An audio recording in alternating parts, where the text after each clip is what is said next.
Então, pessoal, vamos resolver uma questão.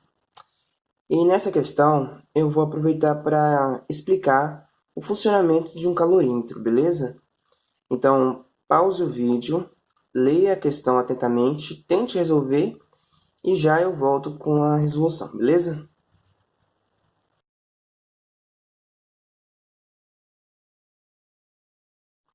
Então, pessoal, um calorímetro é um instrumento utilizado para medir a quantidade de calor absorvida ou liberada numa reação, ok? Bom, esse instrumento ele é composto por um recipiente e no recipiente há acoplado um termômetro, certo? Esse termômetro vai variar a temperatura e à medida que varia essa temperatura, eu consigo determinar a quantidade de calor perdida ou absorvida numa reação, ok? Na questão, ele fala que uma solução de NaOH com ácido clorídrico, elas são adicionadas ao calorímetro, ok? Bom, como são 50 ml de cada solução, se eu adicionar 50 ml de NaOH mais 50 ml de ácido clorídrico, a solução resultante vai ficar com volume igual a 100 ml, ok? Bom, dentro deste calorímetro, inicialmente essa solução resultante foi medida a temperatura. E no calorímetro, após a adição, houve uma reação, né? Como a gente está se tratando de um ácido e uma base, houve uma reação de neutralização, ok? E numa reação de neutralização, a formação de um sal e água. A questão ainda fala que o termômetro, ele marcou uma variação positiva de temperatura, né? O que a gente pode concluir disso? Que o calor proveniente dessa reação contribuiu para a absorção deste calor pela solução para aumentar a temperatura. Então, o calor liberado na reação foi absorvido pela solução, o que culminou no aumento da temperatura da solução.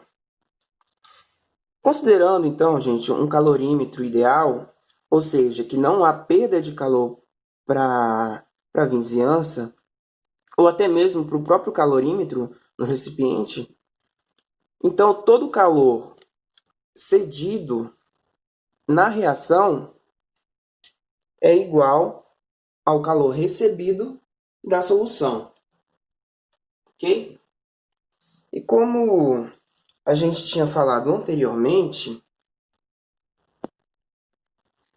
o calor específico é a quantidade de calor, quantidade de energia que 1 grama de uma substância precisa receber para aumentar em 1 Kelvin a temperatura, ok? Então, como calor específico, Czinho aqui, né? Ele vai ser a medida de quantidade de calor, de energia. Eu vou tirar essas animações aqui para facilitar o cálculo. É a medida de energia, calor específico. É a quantidade de calor que 1 grama de uma substância, no caso o grama é a unidade de massa, né? Precisa para variar em 1 Kelvin na temperatura. Variação de temperatura. Bom, multiplicando cruzado, nós temos que a quantidade de calor é igual a o calor específico vezes a massa vezes a variação de temperatura, certo? Então, a gente vai utilizar os dados que a questão forneceu para tentar saber a quantidade de calor liberada na reação, certo? Bom, como houve, então, a mistura de duas soluções, resultando no volume final de 100 ml, nós podemos utilizar pessoal, para encontrar a massa, que a gente precisa da massa para saber a quantidade de calor, o volume. Por meio de quê? Por meio dos dados que ele forneceu. Então, os dados que a gente vai usar, a informação que a gente vai utilizar para encontrar a massa da solução é a densidade da solução. Como? Se a densidade da solução é igual a 1 grama por ml, qual é a massa em 100 ml? Bom, a gente corta ml com ml, vai ficar a massa em gramas. Vai ser 100 gramas, né?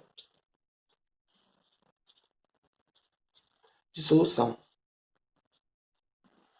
Então, em 100 ml tem 100 gramas de solução. Achamos a massa, o calor específico, a questão forneceu, 4,18 joules por grama Kelvin, e a variação de temperatura. Pessoal, a temperatura foi dada em graus Celsius. No entanto, como a gente precisa da variação de temperatura, a variação de temperatura em graus Celsius é igual à variação de temperatura em Kelvin. Qual vai ser a variação de temperatura, então? A temperatura final, que vai ser 27,5 graus Celsius, menos a temperatura inicial de 21,0, né? A variação de temperatura, então, vai ser de 6,5. Como a variação de temperatura em graus Celsius é igual a Kelvin, a variação de temperatura vai ser 6,5 Kelvin. Certo? Então, a gente tem todas as informações para resolver a questão.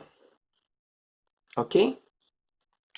Então, a quantidade de calor da reação vai ser igual ao calor específico, 4,18 joules por grama Kelvin, vezes a massa, 100 gramas, vezes a variação de temperatura, que é 6,5 Kelvin.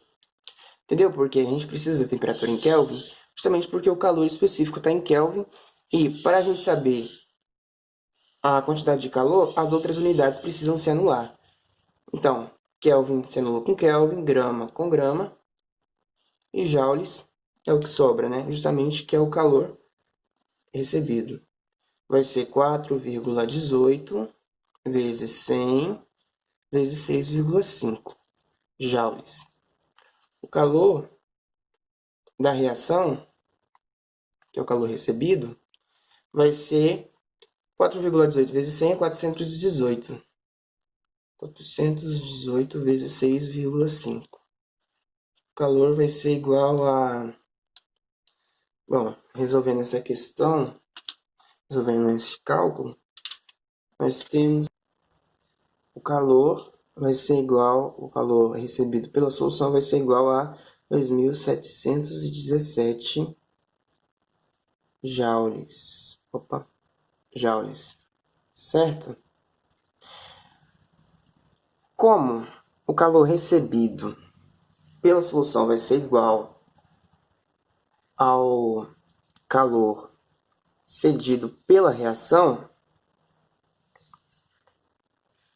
então o calor cedido pela reação vai ser igual a 2.717 joules, certo?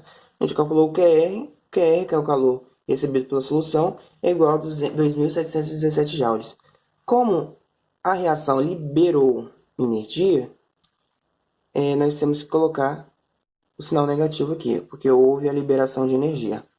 Então, pessoal, se essa reação ocorreu a uma pressão constante e quando há pressão constante e a liberação de energia, a quantidade de calor liberada nessa reação, então, vai ser igual ao ΔH. O ΔH, então, que é a variação de entalpia, foi de menos 2.717 joules. Certo? E aí, pessoal, gostou da resolução? Colabora aí.